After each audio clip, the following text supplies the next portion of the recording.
नमस्कार, मैं संदेश नेमा और आप देख रहे हैं खबर समय जगत। आइए नजर डालते हैं आज की ताजा तरीन खबरों पर। मध्य प्रदेश के 6 बड़े शहरों में इस साल सितंबर और अक्टूबर महीने से इलेक्ट्रिक बसों का संचालन शुरू हो जाएगा।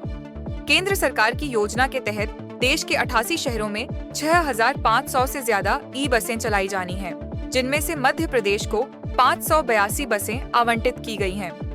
इन बसों में से 472 मिडी यानी 26 सीटर और 110 मिनी यानी 21 सीटर होंगी, जो इंदौर, भोपाल, जबलपुर, ग्वालियर, उज्जैन और सागर में चलाई जाएंगी। ई बसों का किराया वर्तमान में चल रही सिटी बसों से काफी कम रहने की उम्मीद है।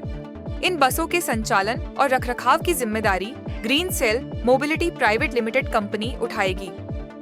केंद्र सरकार 12 साल के लिए ऑपरेशनल एंड मेंटेनेंस कॉस्ट भी देगी। दरअसल मध्य प्रदेश में सार्वजनिक परिवहन को हरित और किफायती बनाने के लिए सितंबर-अक्टूबर से 6 शहरों में 582 इलेक्ट्रिक बसें शुरू की जाएंगी। इनमें इंदौर को 150, भोपाल को 100, ग्वालियर को 100, जबलपुर को 100, उज्जैन को 100 और सागर को 50 बसें मिलेंगी। ग्रीन सेल मोबिलिटी द्वारा 26 और 21 सीटर मिडी और मिनी बसों का संचालन किया जाएगा। किराए की बात करें तो अभी कुछ तय नहीं है, लेकिन ई बसों का किराया मौजूदा सिटी बसों के किराए से काफी कम होगा। संभावना है कि किराया 2 रुपए प्रति किलोमीटर हो सकता है। इन ई बसों का संचालन ग्लोबल कैपेबिलिटी सेंटर मॉडल के तहत किया जाएगा। इस मॉडल में संबंधित फर्म खुद बसें खरीदेगी और उनके ड्राइवर, कंडक्टर और मेंटेनेंस की पूरी जिम्मेदारी भी उठाएगी। संचालन के लिए सरकार ऑपरेटर कंपनी को प्रति किलोमीटर 58 रुपये 14 पैसे का भुगतान करेगी, जिसमें से 22 रुपये प्रति किमी केंद्र सरकार देगी, जबकि शेष राशि राज्य सरकार वहन करेगी। एक जरूरी शर्त यह भी है कि हर बस को प्रतिदिन कम से कम 180 किलोमीटर की दूरी तय करनी होगी। जब इस बारे में BCLL के डायरेक्टर मनोज राठौर से बात की गई, तो उन्होंने कहा कि प्रधानमंत्री नरेंद्र मोदी की मंशा के अनुरूप ई बसें शहरों में चलाया जाना है। मध्य प्रदेश में टेंडर प्रक्रिया पूरी हो गई है। हालांकि टिकट कलेक्शन एजेंसी का टेंडर अब तक नहीं हुआ है। सितंबर से अक्टूबर तक बसें चलने लगेंगी।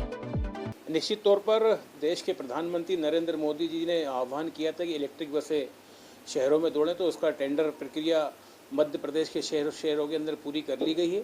आने वाले 3-4 माह के अंदर ये शहरों के रोडों पर दौड़ेंगी बसें। अभी हमारे जो टिकट कलेक्शन एजेंसी होती है उसका भी अलॉटमेंट नहीं हुआ, उनका टेंडर नहीं हुआ। वो प्रक्रिया पूरी होने के बाद भोपाल के शहरों पर ये बसें दौड़ेंगी।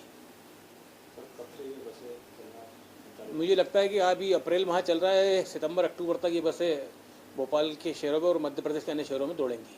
किस तरह की सुविधाएं मिलेंगी इससे? निश्चित तौर पर मिडी बसें हैं ये, इसमें लगभग 32 से 40 सवारी इसके अंदर बैठ सकती हैं और ये छोटे रूटों पे भी जा सकती हैं। इनकी लंबाई कम रहेगी। मिडी बसें, इलेक्ट्रिक बसें, सर्व सुविधा युक्त बसें रहेंगी। इसमें कैमरे की व्यवस्था भी रहेगी, इसमें सारी सुविधाएं उसमें रहेंगी। किसी प्रकार की दुविधा यात्रियों को नहीं होगी, उसमें हर तरह का लाभ उसमें मिलेगा। चार्जिंग पॉइंट की क्या व्यवस्था रहेगी?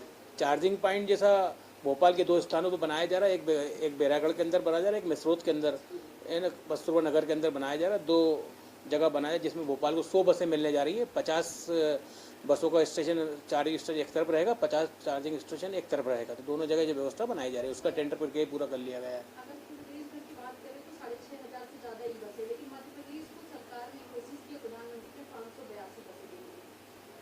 निश्चित तौर पर मध्य प्रदेश के अंदर आवश्यकता है और पहले भी पुरानी बसें जो पहले से चली आ रही बसें, लोगों को सुविधा देने का काम मध्य प्रदेश कर रहा है, भोपाल कर रहा है, इंदौर कर रहा है, ग्वालियर, जबलपुर, अन्य शहर भी कर रहा है। इसी को देखते हुए मध्य प्रदेश के अंदर 572 बसों की स्वीकृति प्रदान की है।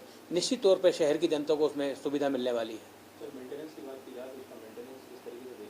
मेंटेनेंस देखिए ऑपरेटर के माध्यम से किया जाएगा, क्योंकि ऑपरेटर उसमें नियुक्त किया गया है। ऑपरेटर ही उसको मेंटेनेंस करेगा, ऑपरेटर ही उसको संचालित करेगा। हमारी सिर्फ BCLL की, नगर निगम भोपाल की इसमें मॉनिटरिंग रहेगी। ऐसी और रोचक खबरों के लिए जुड़े रहिए खबर समय जगत के साथ। नमस्कार।